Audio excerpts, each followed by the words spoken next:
So this is lecture 1.3. We're going to be covering multiplying binomials. It says, in the previous RSG, you were asked to use the distributive property on two different terms in the same problem. Example, multiply and simplify. So if you recall, we had to distribute the 3x to this binomial and then the 2 to this binomial. And then we had to combine like terms. It says, notice the binomial 4x plus 1 occurs twice in the problem. We can simplify this by rewriting the problem as 3x plus 2 times 4x plus 1. Now we can use FOIL, a form of the distributive property, to multiply and simplify. Let's try it. So first off, what is FOIL? It is an acronym for first, outside, inside, and last. All right, so what it's telling you to do is multiply the first terms, multiply the outside terms, multiply the inside terms, and multiply the last terms. That is where the acronym comes from, and it's there to make sure that you multiply everything that you're supposed to. So let's go ahead and try it. My mom's trying to call me. All right, so we're going to go ahead and multiply the first term.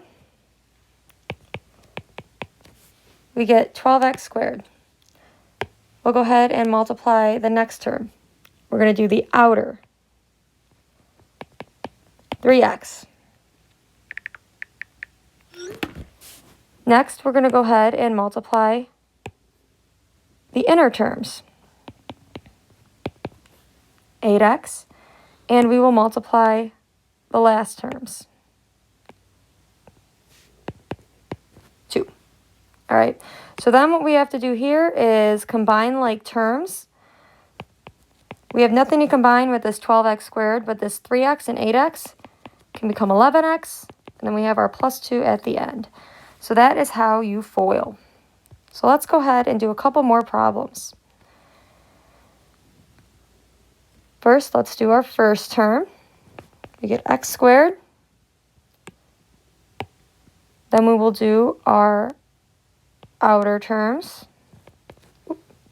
This one's going to be minus 7x. Then we have our inner terms, which will be plus 5x. And then our last term, which is minus 35. Make sure that you pay very close attention to these positives and negatives. Since the 7 was negative, when it was multiplied with the x, it gave a negative value. And when it was multiplied with the positive 5, it gave a negative value.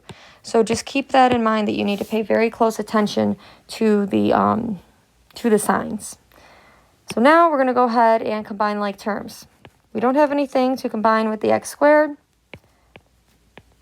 We've got a minus 2x when we combine the negative 7x and the positive 5x.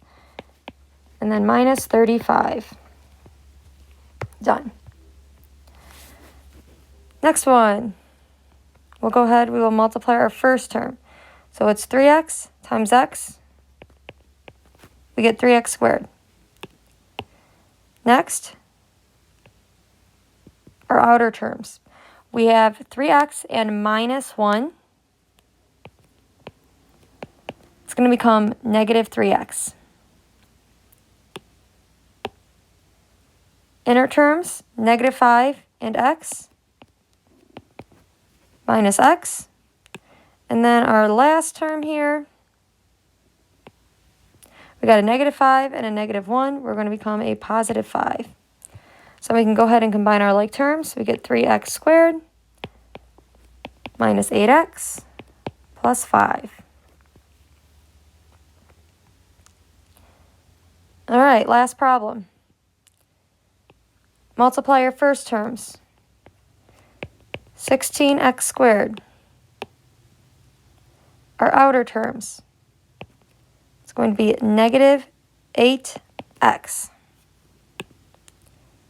Our inner terms, minus 6x. And then our last terms,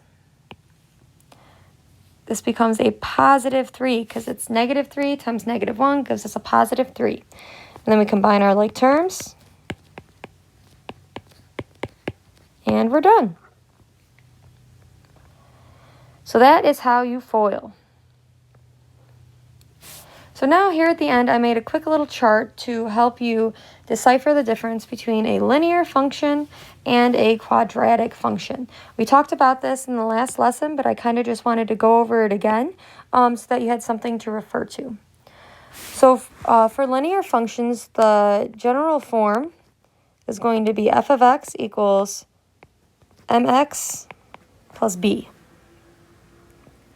And linear functions will have a first common difference.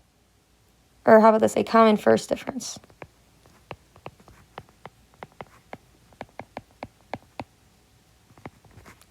And a linear function, when graphed, is going to look something like this. Then we have a quadratic function. So a quadratic function has the general form f of x equals ax squared plus bx plus c. So with the quadratic, b and c could be 0. So you could have, some examples might be 2x squared. You could have like 3x squared plus 2x. You could have x squared plus 4x minus 1. Those are just some examples. Really, the part of this that makes it a quadratic is this x squared in there. You need to have that x squared, and that is what makes it a quadratic. And quadratics have a common second difference. And when you graph a quadratic, it's going to look something like this.